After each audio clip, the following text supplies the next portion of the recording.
우유를 샀는데 보니까 집에 우유가 있는 거예요. 그랬더니 우유는 사지 말라고 또 얘기가 나옵니다. 쇼핑이 끝나면 드론으로 집까지 배달을 해주는 영상입니다.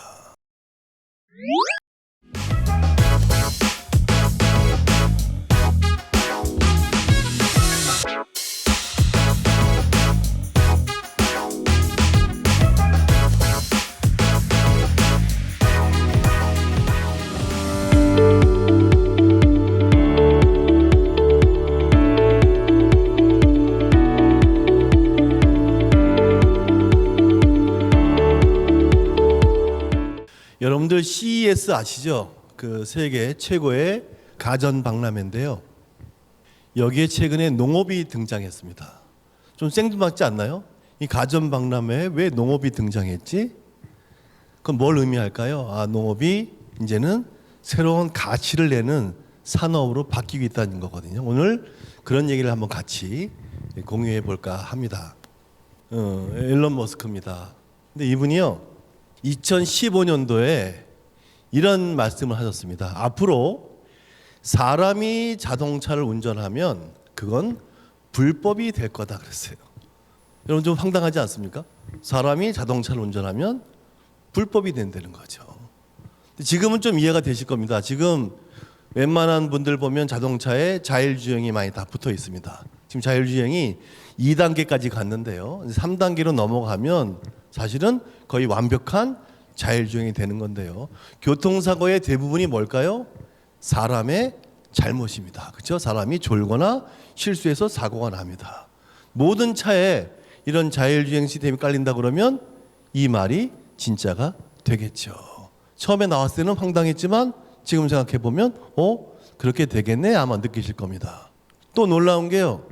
2016년도로 기억하고 있는데 한 컨퍼런스에서요, 일론 머스크가 또 이런 얘기를 했습니다. 우리가 살고 있는 이 세상이 어쩌면 현실이 아닐 가능성이 굉장히 크다 그랬어요.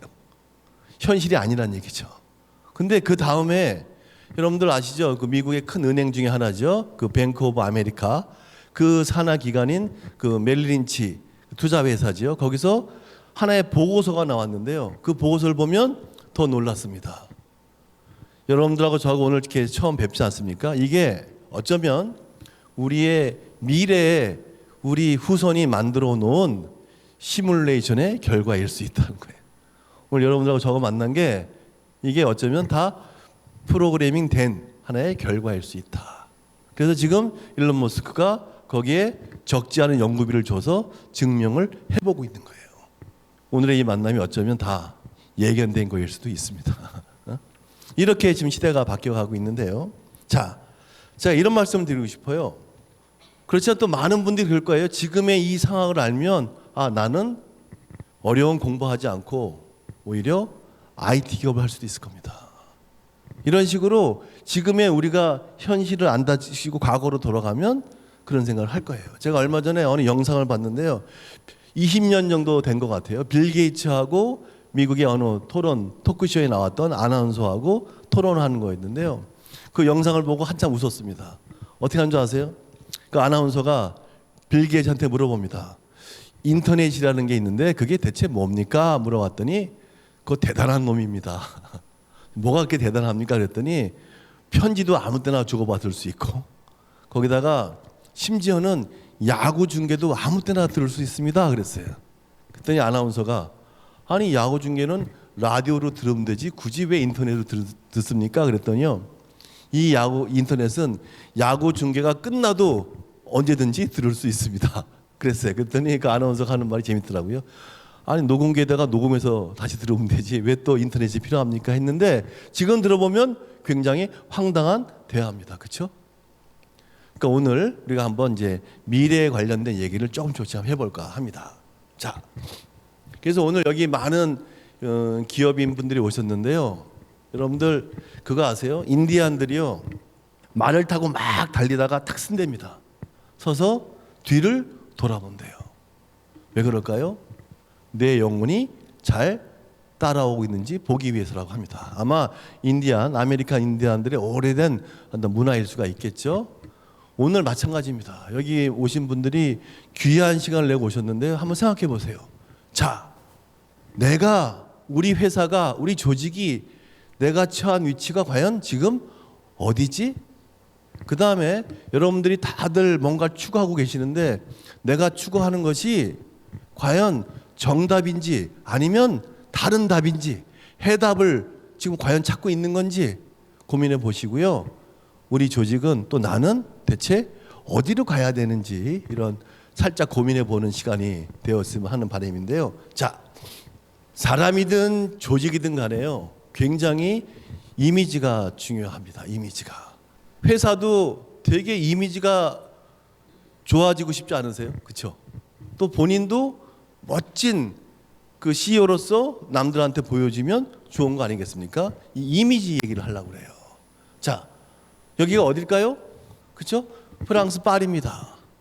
여기에 가보지 않았던 우리가 프랑스 하면 떠오르는 이미지가 있어요. 어떤 분은 에펠탑이 떠오를 거고 어떤 분은 예술, 문화가 떠오를 겁니다. 또 볼까요? 여기는 미국입니다. 미국도 마찬가지죠. 가보지 않았던 간에 미국 하면 떠오르는 이미지가 있어요. 자유의 여신상이 떠오를 수도 있고 어떤 사람은 스티브 잡스가 떠오를 거고 일론 머스크가 떠오를 수 있고 실리콘밸리가 떠오를 수도 있습니다. 자, 여기 중국이죠. 제가 코로나 전에 중국을 한번 갔는데 식당이 지금 이 홀에 한 20배는 더 되는 것 같아요. 갔더니 마윈 사진으로 쫙 도배를 거의 해놨더라고요. 그래서 식사를 끝나고 나서 제가 식당 사장님한테 물어봤어요. 아니 어쩜 이렇게 마윈 사진이 많으냐 그랬더니 마윈께서 이 식당을 왔다 갔답니다. 자기가 마윈을 너무 좋아한 나머지 식당에 사진을 쫙 걸어놨다 그러더라고요. 자, 이렇게 중국도 나름대로 떠오르는 이미지가 있습니다. 하나 더 보여드릴게요. 여기는 어딜까요? 네덜란드입니다. 풍차가 떠오를 수 있고 튤립이 떠오를 수 있고 또 농업이 강한 나라가 될 수도 있습니다. 제가 네덜란드에 이 늦은 나이에 한 1년 정도 다시 유학을 갔다 왔는데요.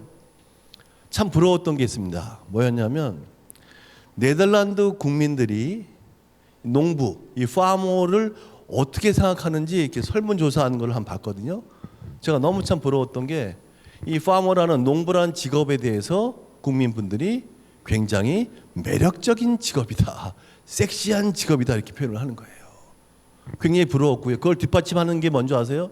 매년 연말 되면 네덜란드의 통계청에서 올해의 100만 장자를 쫙 발표합니다.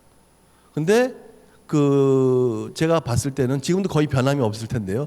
19%가 농어민이었습니다. 네덜란드 100만 장자의 19%가 농어민이었어요. 굉장히 부러웠던 기억이 있는데요. 이렇듯이 아무튼 이 이미지라는 거, 매력이라는 것은요, 이런 겁니다. 보시면 알겠지만 이미지가 좋아진다는 얘기는요, 그 조직의 그 사람의 매력이 상승하는 거예요. 이것은 경제적으로, 사회적으로, 심지어는 정치적으로도 굉장히 영향을 미칩니다. 이게 그 개인의 그 조직의 경쟁력이 되는 시대가 지금 되고 있는 거죠. 자, 그 경영학 하시는 분들은 다 아는 책입니다. 아주 굉장히 유명한 책 중에 하나고요. 여러분들도 한번 꼭 읽어봐야 되는 건데요. 이 책이 왜 유명하냐면 페이스북이라는 회사가 나오기 전에 이 책이 이미 나왔다는 겁니다. 우리가 페이스북 하면 입소문 얘기를 많이 하지 않습니까? 사람들이 페이스북에 올려서 막 입소문이 나는 건데요. 그 중요성을 페이스북이 생기기 전에 이 책으로 이미 얘기했다는 것이 대단한 건데 이런 겁니다. 우리가 회사를 알리고 싶을 때 신문에도 내고 방송에도 냅니다마는 많은 비용이 따르지 않겠어요? 근데 이거는 이겁니다. 뭐냐 이런 거죠. 예를 들면 우리 원장님께서 죄송합니다. 원장님하고 자꾸 이렇게 원장님께서 그 사모님하고 둘이서 유럽 여행을 간 거예요. 뭐 네덜란드를 갔다고 치자고요. 갔는데 차를 빌려서 렌트카를 해서 쫙 초원을 달리는데 목장이 있습니다. 목장이 있는데 목장은 한국도 있죠, 그렇죠? 젖소는 한국에도 있어요. 근데 젖소 중에 한두 마리가 보라색 젖소면 어떡하시겠어요? 내려서 사진을 찍을 겁니다. 그렇죠? 막 셀카도 찍고 사진을 찍어서 어떻게 할까요? SNS에 올리겠죠. 야, 네덜란드에 왔더니 젖소 중에 보랏빛 젖소가 다 있네? 그러면서 소위 말해서 자랑을 하는 거예요. 앞으로 조직이든 뭐든 간에 그렇게 하라는 게 이 책의 가장 핵심적인 내용입니다. 사람들로 하여금 자랑하게 만들어라. 본인이 자랑하는 게 아니라 딴 사람들이 자랑하게 만드는 거죠. 자, 이런 식으로 지금 이제 그 세상이 변해가고 있는데요. 여기가 어딜까요? 월 스트리트입니다. 또 여기는 실리콘밸리예요. 이 두 지역 다 미국 경제의 허파 같은 지역입니다. 그렇죠? 하나는 금융으로, 하나는 IT 산업으로 미국 경제를 끌고 가는 허파 같은 지역인데요. 자, 제가 한번 질문을 드리겠습니다. 실리콘밸리와 월스트리트하고 어디가 더 가슴이 막 뛰십니까? 물론 사람마다 차이가 있어요. 조금 연세가 드신 분들은 이런 얘기를 합니다. 뭐니 해도 머니가 최고야. 그래서 월스트리트가 뜬다는 사람도 있는데요. 많은 젊은이들한테 물어봅니다. 월스트리트와 실리콘밸리 어디가 더 가슴이 뜁니까 하면 대부분이 실리콘밸리 얘기를 합니다. 여러분 왜 그럴까요? 왜 실리콘밸리가 사람의 가슴을 뛰게 할까요? 그것은 이겁니다. 거기서 나왔던 제품, 기술 이런 것들이요 세상을 바꾸기 때문에 그래요. 우리 아이폰, 그렇죠? 또 최근에 앨런 머스크가 개발한 뭐 전기 자동차를 비롯해서 이런 것들이 세상을 바꾸기 때문에 가슴이 뛰고 많은 젊은 친구들이 거기에 뛰어들어가는 거예요. 영상을 한번 보여드리겠습니다.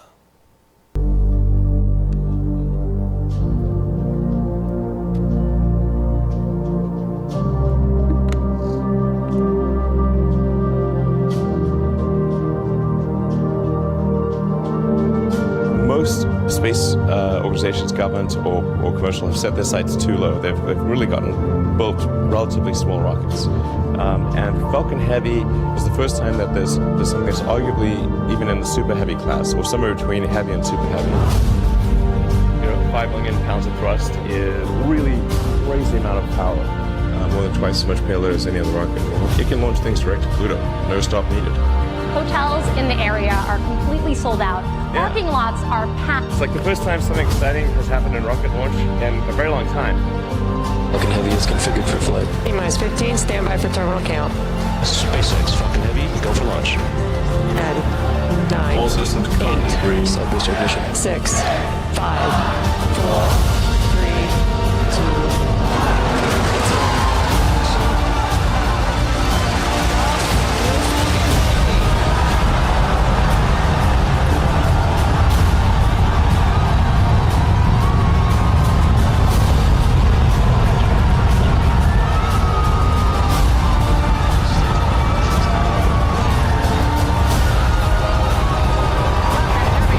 Space on our test flight.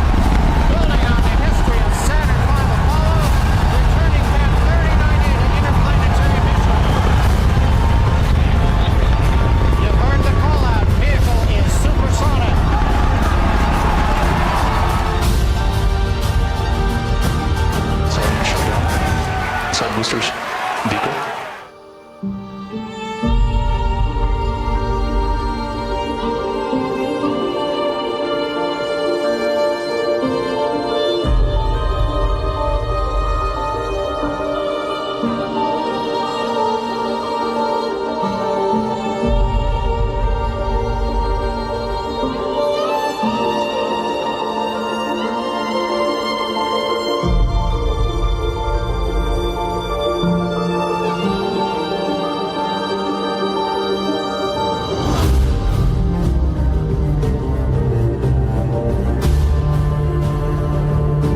가슴이 안 뛰십니까? 지금까지 지금까지 로켓은 다 버리고 사람만 왔어요. 그렇죠? 근데 이것은 그 우주선을 또 여러 번 쓸 수 있게 되는 거죠. 이래서 비로소 우리가 우주 여행이 실현될 수 있는 거죠. 만약에 자동차를 한 번 쓰고 버린다고 생각해 보세요. 자동차 갖고 여행을 갈 수 있겠습니까? 못 가잖아요. 그렇죠? 이런 그 다른 생각을 한다는 게 굉장히 중요한 거죠. 자, 이 빅뷰러란 말을 있습니다. 제가 쓴 말은 아니고요. 우리 그 조용호라는 그 컨설턴트가 쓴 말씀인데요. 이 뷰러, 우리가 희미하다는 뜻입니다. 앞에 또 빅자가 붙어 있죠. 뭔가 크게 희미하다는 건데요. 자, 한번 보실까요? 경계가 이 업종 간의 경계가 희미해진다는 그런 의미인데요. 자, 여러분들 이 앱을 통해서 음식을 시켜 먹으신 경험이 다 있을 겁니다. 그렇죠? 또 앱을 통해서 택시를 탄 경험도 다 있으세요. 여기서 한 가지 제가 질문을 드리겠습니다. 우리가 앱을 통해서 음식을 주문해서 먹습니다. 돈을 지불하고 음식이 와요. 그럼 그 앱 회사가 요식업일까요? 또 우리가 앱을 통해서 택시를 탑니다. 그 택시가 운수업일까요? 아니잖아요. 그렇죠?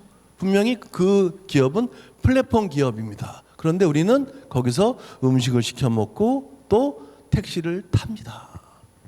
자, 과거에는요, 업종 간의 경계가 명확했습니다. 금융업은 금융업끼리 경쟁을 하고, 요식업은 요식업끼리 경쟁을 하고, 제조업은 제조업끼리 경쟁을 했어요. 근데 지금은 어떤 세상인 줄 아세요? 이런 경계가 허물어지는 거죠. 이 업종 간의 경계가 사라지는 경계의 융화 현상이 나타나고 있는 거죠. 이것을 우리가 빅뷰러라고 얘기하는 거예요. 근데 이게 특징이 뭔지 아세요? 이겁니다. 이 빅뷰러 시대의 가장 큰 의미는 나의 경쟁자가 우리 업종 내부에 있는 것이 아니라 어느 날 보니까 외부에 나의 경쟁자가 있는 거예요. 그걸 제가 보여드리려고 합니다. 이런 시대가 된 거죠. 그러니까 여러분들이 이 발상 자체를 많이 바꿔야 되는 거예요. 아, 내 경쟁자가 내 업종에만 있는 것이 아니라 어느 날 눈을 떠보니까 다른 분야에 오히려 나의 경쟁자가 존재한다는 얘기죠. 자, CES 세계 최고의 가전 박람회입니다. 왜 많은 전 세계 CEO들이 연초에 여기 가서 이거를 관람을 할까요? 이유는 새로운 미래 트렌드를 보기 위함입니다. 근데 제가 깜짝 놀란 게요. 2019년이었습니다. 2019년도에 그 당시 언론도 많이 나왔습니다. 한국의 뭐 가전회사의 그 롤러블 TV라고 하죠. 이렇게 감기는 테레비가 혁신상을 받고 막 주목을 받았는데요. 그 자료를 쫙 조사해 보니까 놀라운 게 하나 보였었어요. 2019년도에 여러 가지 주목을 받은 제품들이 있지만 또 하나 주목받았던 게 먹는 거였습니다. 바로 햄버거였어요. 좀 생뚱맞지 않습니까? 가전 박람회에 주목을 받은 게 가전 제품만 받았던 것이 아니라 이런 먹는 것이 주목을 받았던 거예요. 소위 말해서 식물성 고기였습니다. 제가 깜짝 놀랐어요.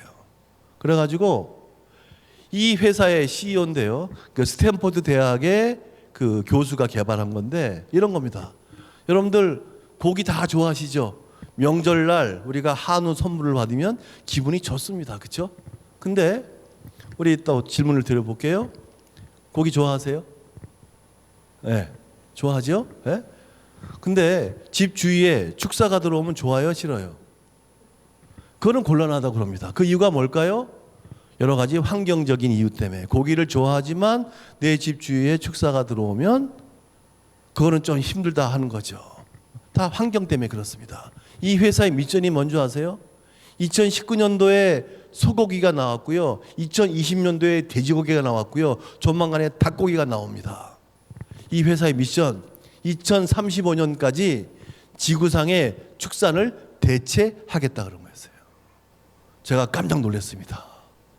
저는 농업을 하는 사람 입장에서 야, 이 큰일 났다. 제일 먼저 떠오른 게 한국의 축산 농가들이 막 떠올랐습니다. 아, 이분들 어떻게 할까?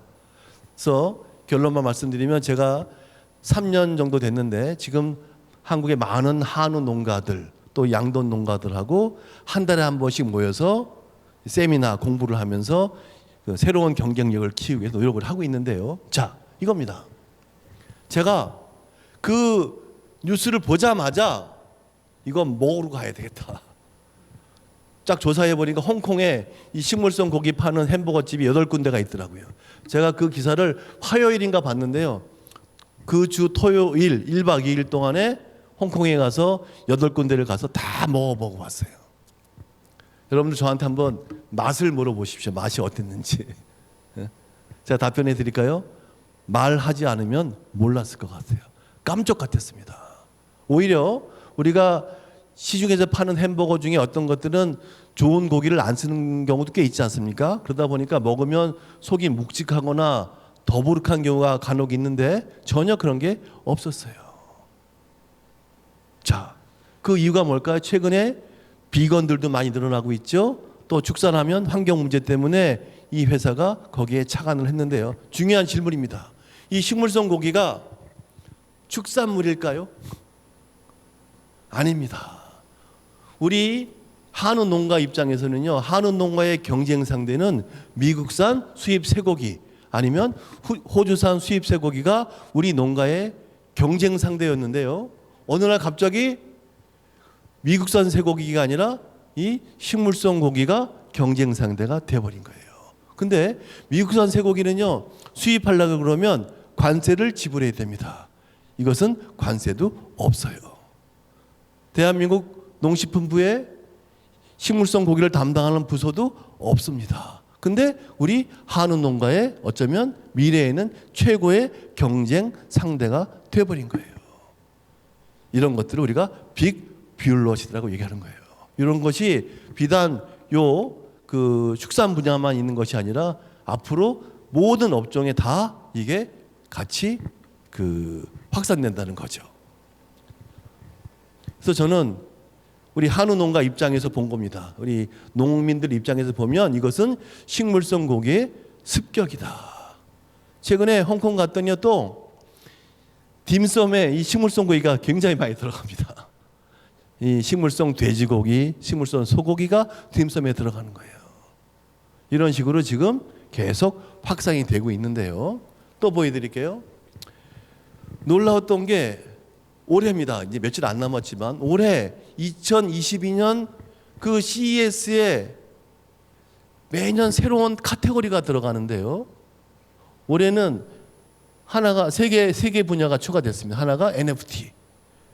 이거는 토큰이니까 아시겠죠. 또 하나가 스페이스 테크놀로지, 우주 기술이 되겠죠. 세 번째 들어간 것이 푸드테크에서 농업이 들어갔습니다. 자, 이 가전 박람회에 농업 분야가 들어갔다는 것은 과연 무엇을 의미할까요? 제가 농업을 연구한 지 한 40년이 넘었습니다마는 과거의 농업은 맨날 힘들고 어렵고 뭔가 도와줘야 되고 그런 산업이었어요. 성장이 빨리 가지 못하는 그런 산업이었는데요. CES에서 농업을 하나의 카테고리에 넣었다는 것은요. 또 제가 40년 동안 농업을 한 입장에서 보면 최근처럼 농업이 긍정적 의미로 어떤 산업의 성장이 되는 그런 분야로 주목받는 것은 극히 최근 일입니다. 바로 이거죠. 농업의 생산부터 가공, 보관, 운반 모든 분야에 새로운 테크놀로지가 접목되면서 농업이 새로운 성장 산업으로 가고 있다는 겁니다. 그러다 보니까 많은 글로벌 기업들, 많은 투자가들이 농업에 뛰어들어가는 이런 모습인 거죠.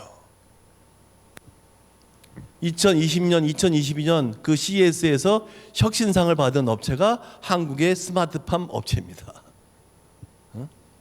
이 컨테이너에서 채소를 생산하는 업체인데요.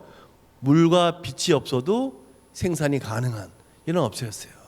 2번 연속으로 이관왕 혁신상을 받은 업체가 한국 업체입니다. 제가 이 CES, 올해의 CES를 한번 대충 정리해 보면요. 3가지로 요약이 됩니다. 하나가 정말 가보시면 아시겠지만 산업 간 업종 간의 경계가 진짜 막 허물어지는 것을 가서 보면 느낄 수가 있어요. 두 번째는 이겁니다. 기술의 상향 평준화가 계속 일어나고 있는 거예요. 세 번째가 각 나라가 이런 스타트업들 지원하기 위해서 정말 치열하게 경쟁하고 있다는 거고요. 이 모든 것을 딱 한마디로 요약을 하면요. 상상력 싸움이었어요. 누가 더 엉뚱한 새로운 상상을 하느냐, 이 싸움인 것 같아요. 이제 기회가 되시면 내년도 연초에 2023년 CES에 한번 가보시면 많은 것을 느끼실 수가 있을 겁니다. 농업 얘기로 들어가 볼까요? 농업도 분야가 많죠. 그 관행 농업도 있고, 뭐 유기농업, 친환경 농업도 있고, 시설 농업도 있고, 많은 농업이 있습니다만은 그 얘기를 다 할 수는 없고요. 오늘은 이 첨단 농업에 관련돼서 말씀을 드리고자 하는데요. 인공지능이 농사를 짓는 시대가 되고 있습니다. 자, 이것도 상상력 싸움인데요. 2016년도에 세기의 바둑 대결이 있었습니다. 그렇죠? 누구랑 누가 대결이 있었죠? 알파고와 이세돌 간의 세기의 바둑 대결이 있었어요. 누가 이겼죠? 알파고가 이겼습니다. 알파고는 이세돌한테 한 번 지고 나서요, 한 번도 사람한테 진 적이 없습니다. 재미가 없겠죠. 그래서 알파고가 지금 어떻게 있는 줄 아세요? 은퇴해 버렸습니다. 상대가 없어서. 자, 이 세기의 바둑 대결을 보고요, 또 누군가는 엉뚱한 상상을 합니다. 바둑에서 사람과 인공지능 간의 대결을 하네? 야, 그러면 만약에 사람과 인공지능 간에 농업으로 대결하면 누가 이기지? 이런 상상을 하는 사람이 있었어요. 누구였냐? 중국의 텐센트였습니다. 우리 지금 카카오가 되겠죠? 그 중국의 텐센트가 그래, 바둑도 사람과 인공지능하고 대결을 하는데 작물 재배에서 사람과 인공지능 간의 대회를 하면 재밌겠네? 근데 이걸 할 수 있는 나라가 어딘가 찾아봤더니 네덜란드였어요. 네덜란드는요, 주요 원예 작물이 되겠습니다만은 뭐 오이라든지 토마토라든지 상추라든지 한 20, 30년간의 데이터를 축적시켜 놔서요, 그것을 가상 공간에서 시뮬레이션 할 수 있는 시뮬레이터가 존재했습니다. 그래서 중국의 텐센트가 네덜란드 그 대학하고 손을 잡고 세계 농업 인공지능 대회를 열었습니다. 자, 1회 대회 때요, 많은 글로벌 IT 기업들이 대거 참여합니다.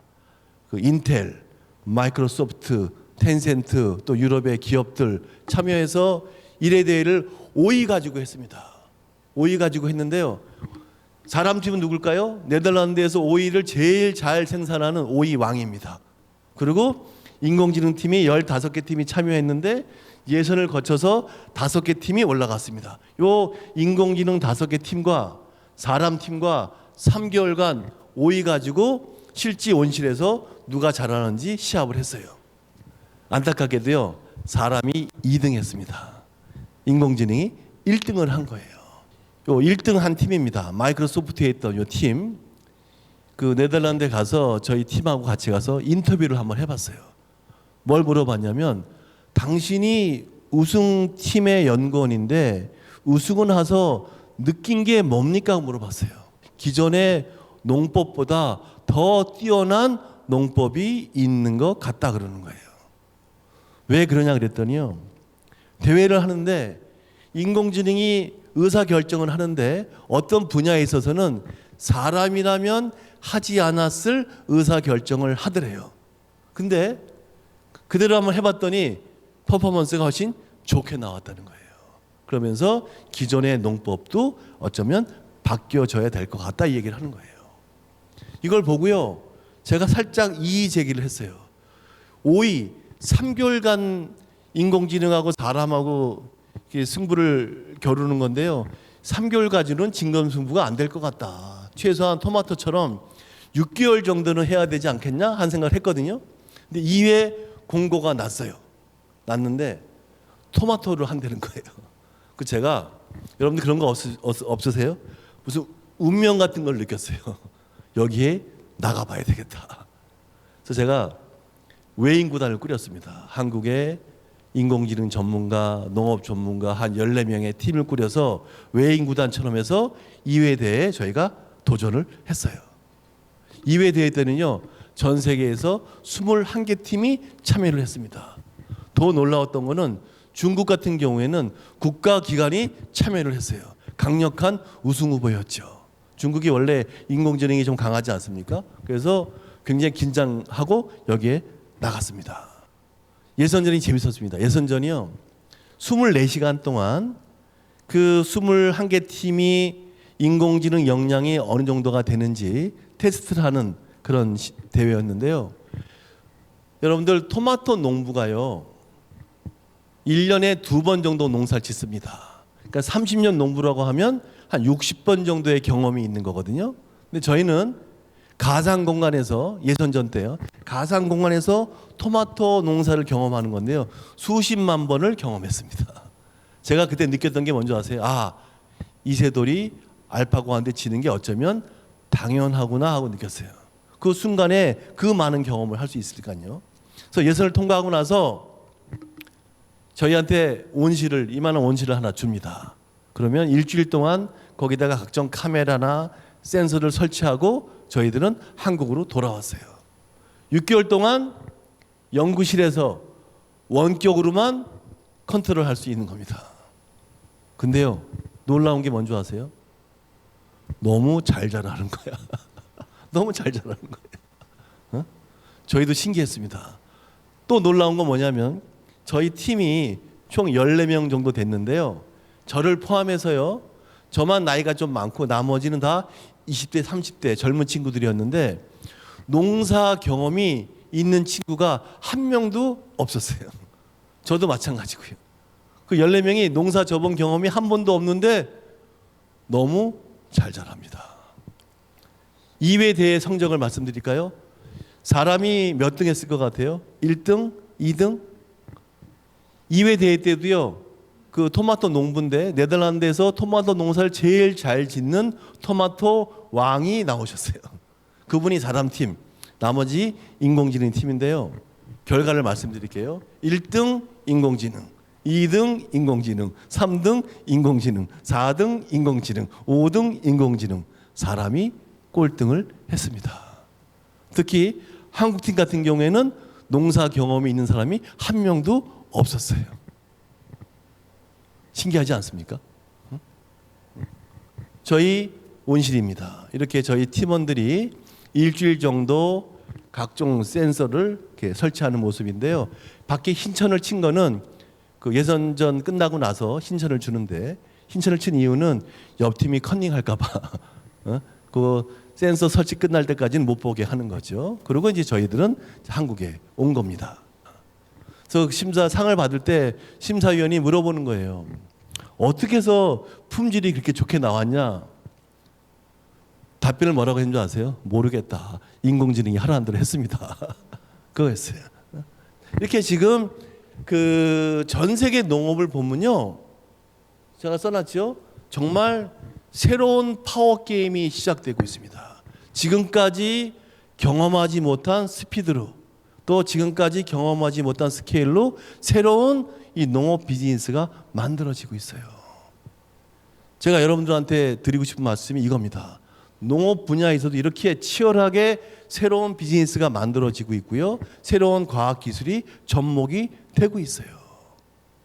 여러분들 각자 많은 이 분야들이 있을 텐데 한번 생각해 보시는 거예요. 우리는 과연 어떠한 테크놀로지를 접목하고 있지?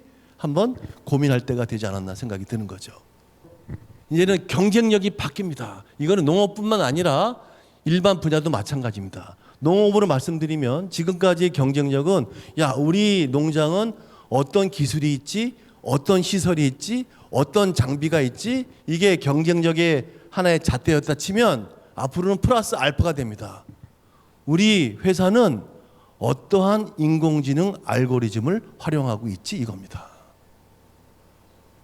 제가 여러분들한테 질문 한번 드려볼까요? 여러분들 다 회사 경영하시는 분들인데요, 우리 회사에 인공지능 알고리즘을 짤 수 있는 소위 말하는 역량이 있는 사람이 과연 몇 분 있지 한번 되돌아보십시오.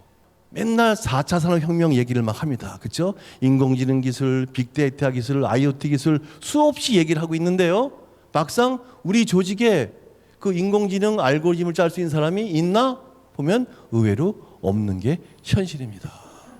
그야말로 새로운 게임의 법칙이 지금 만들어지고 있어요. 제가 제 명예를 걸고 얘기합니다마는 앞으로 여기 써 있죠. 한 10년간의 산업 구조를 보면 과거 50년의 변화보다 더 큰 변화가 일어납니다.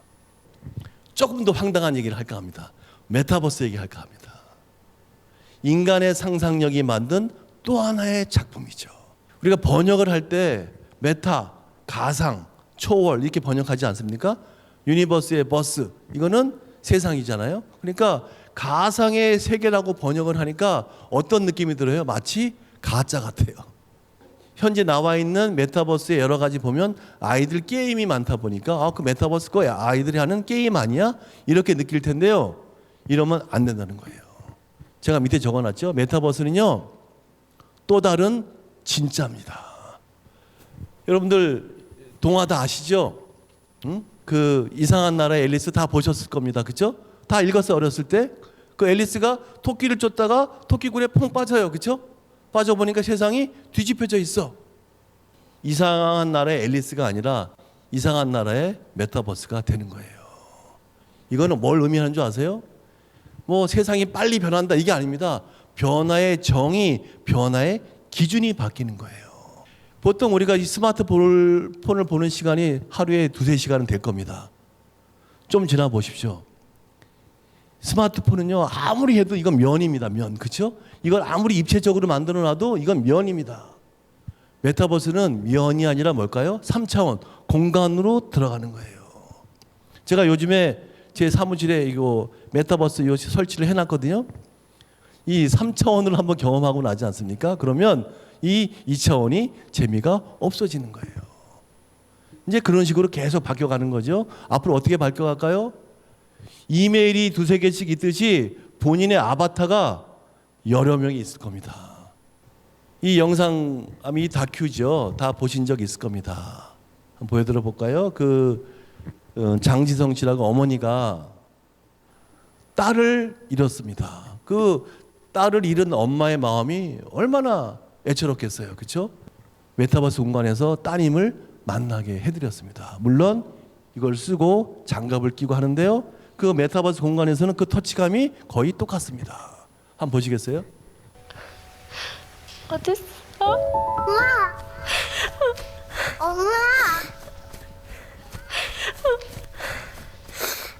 엄마 어디 있었어? 엄마 항상 엄마 내 생각했어? 맨날 나는 해. 엄마 많이 보고 싶었어. 엄마도 너 보고 싶었어. 자, 이렇듯이 이제는 가상의 세계에서 우리가 누구도 만날 수가 있는 거예요. 하나 더 보여드릴까요? 이거 많이 보셨죠? 인공지능 모델이죠.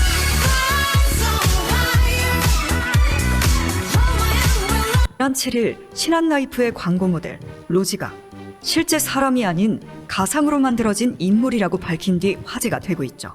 이렇게 우리가 이제는 가상의 모델까지 만들어지는 세상이 되어버렸습니다. 자, 여기서 우리가 우리의 상상력을 한번 동원해 보는 겁니다. 자, 우리 메타버스 상의 가상 공간에 나의 회사 또 나의 농장을 만들면 어떨까 하는 거예요. 실제로 가상의 공장을 가동하고 있습니다. 그렇죠? 또 볼까요? 자기 부인한테, 자기 여자친구한테 그 유명 브랜드의 패션 명품을 막 사 드릴 수 있는 사람은 얼마 없습니다. 그렇죠? 형편이 안 되는 거예요. 근데 샤넬이요. 메타버스상에 샤넬 매장을 오픈하고 나서요. 매출이 확 뛰었습니다. 왜 그럴까요? 현실에서는 그 비싼 걸 살 수 없겠지만 가상 공간에서 상대방의 아바타한테는 명품 핸드백을 사주고 싶고 내 아바타한테만큼은 명품 옷을 입히고 싶은 거예요. 이건 싸니까. 자, 이런 겁니다. 이렇게 한번 상상을 이미지를 한번 그려보면 그래 이 메타버스상의 나의 물건의 백화점은 어떤 모습이 될까? 한번 상상을 해보실 수가 있는 거죠. 또 있습니다. 그 미국의 월마트가 되겠죠. 월마트는 이미 하고 있습니다. 가상 공간에서 우리가 그 전문 용어로 미러 월드라고 하는데요. 이 현실 세계와 가상 세계가 똑같이 움직이는 거예요. 가상 세계에서 슈퍼마켓을 만들었는데 현실하고 다 연동이 되는 거죠. 영상 한번 보시겠어요? Howdy! Thanks for visiting Walmart. I will be your shopping assistant module today, but you can call me Sam for short.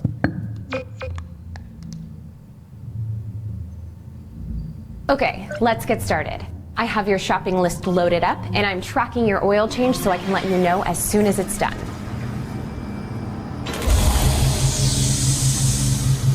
You see the tomato sauce on your left? Go ahead and grab that and then place it in your cart.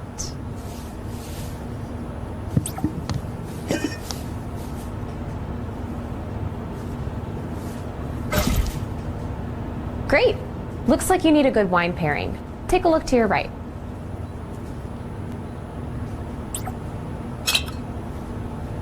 Your age has already been pre-verified through your profile, so no need to wait for an ID check.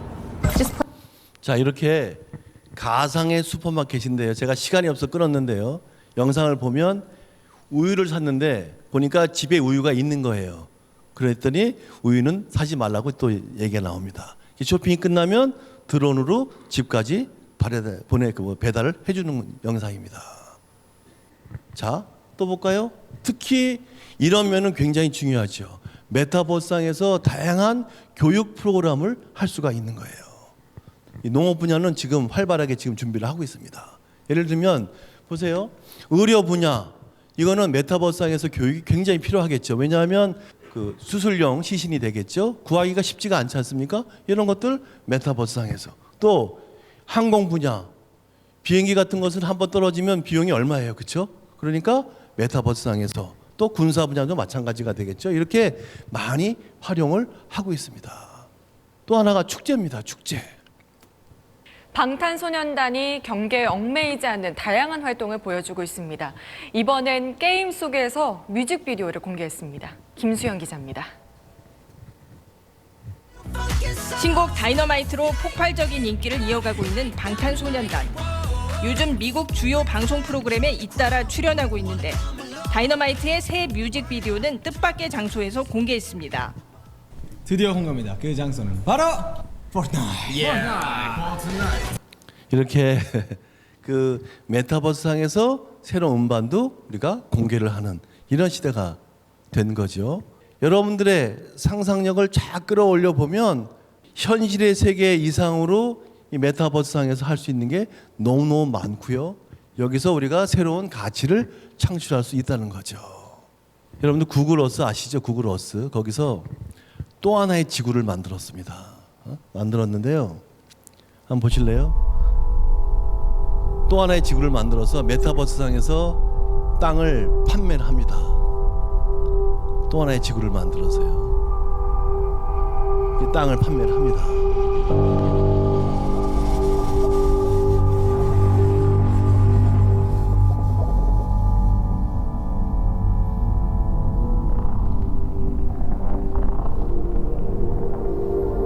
새로운 지구를 만들어서 땅을 분양하는데요. 물론 메타버스상에서 판매하는 겁니다. 하는데요.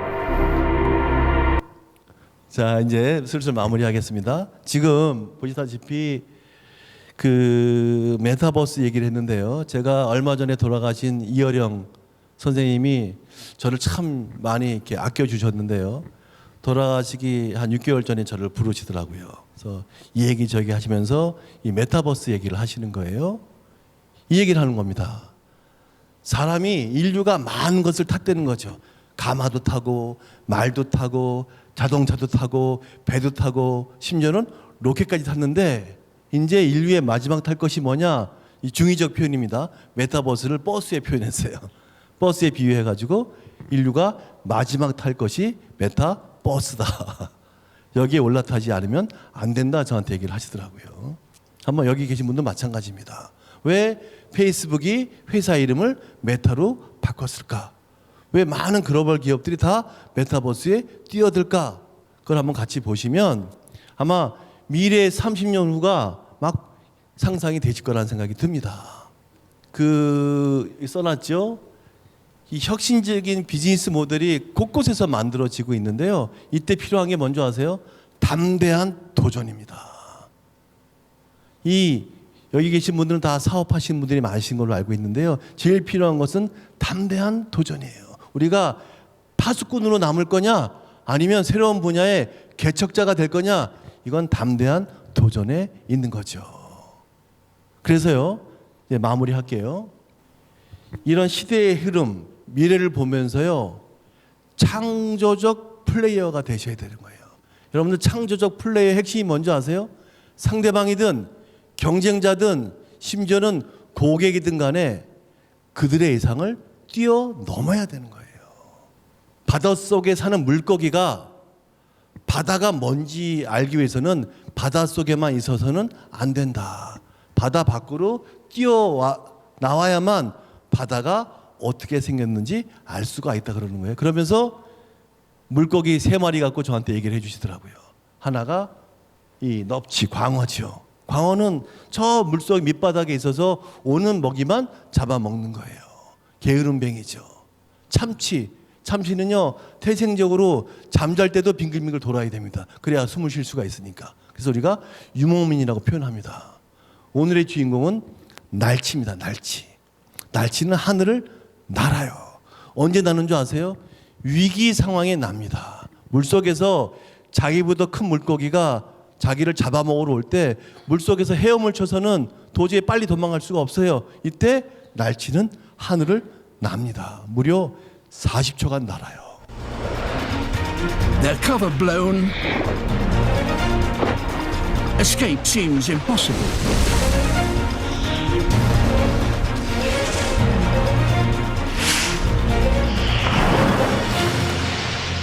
But these particular fish have a unique ability.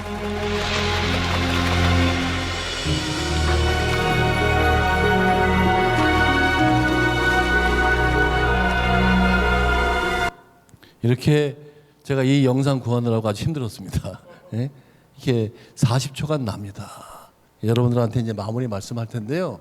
여기 이제 좀 젊으신 분도 계시고 조금 연식이 되신 분도 계시고 한데 중요한 건 뭔지 아세요? 파란 정신입니다. 저는 파란 정신을 4가지로 설명해요. 나이에 관계없이 늘 젊은 생각을 해야 되는 거예요. 아까 제가 메타버스 얘기했잖아요. 많은 분들은 야, 그거 뭐 젊은이들이 하는 거지 나하고 무슨 관계가 있어? 이러면 새로운 시장을 만들 수가 없어요. 늘 젊은 생각으로 받아들여야 되는 거죠. 2번째, 그때 필요한 게 뭔지 아세요? 우리가 그 데미안이라는 책을 보면 새가 알을 깨고 나오지 않습니까? 마찬가지로 우리 스스로도 알을 깨고 나오는 그런 정신이 필요하죠. 그때 비로소 블루오션, 새로운 시장이 보이는 겁니다. 그러고 나서 그 분야에 한번 파란을 일으켜보자 하는 거예요. 그래서 여러분 돈키호테 아시죠? 돈키호테가 원래 책이 1권, 2권, 2권이 있습니다. 네, 돈키호테의 명대사 중에 하나지요. 한번 읽어볼까요? 잘 안 보이니까 제가 좀 목소리를 가다듬고 한번 읽어보겠습니다. 이룰 수 없는 꿈을 꾸고, 그렇죠? 이루어질 수 없는 사랑을 하고, 이길 수 없는 적과 싸움을 하고, 견딜 수 없는 고통을 견디며 잡을 수 없는 저 하늘의 별을 잡자. 이게 무모할 수 있겠지만요. 여러분들 가만 보세요. 우리가 저 하늘의 별을 보잖아요. 여러분 철학자 중에 최진석 씨라고 있습니다. 제가 아주 친하게 지내는 분인데요. 저한테 해주신 말씀입니다. 민 박사, 당신이 저 하늘의 별을 보고 있는데 저쪽의 별한테는 당신이 별이야 그러는 거예요. 그렇잖아요. 그러면서 우리 스스로 별임을 한 번이라도 알고 가자. 뭐니 해도 가장 아름다운 별은 우리들의 별인 것 같아요.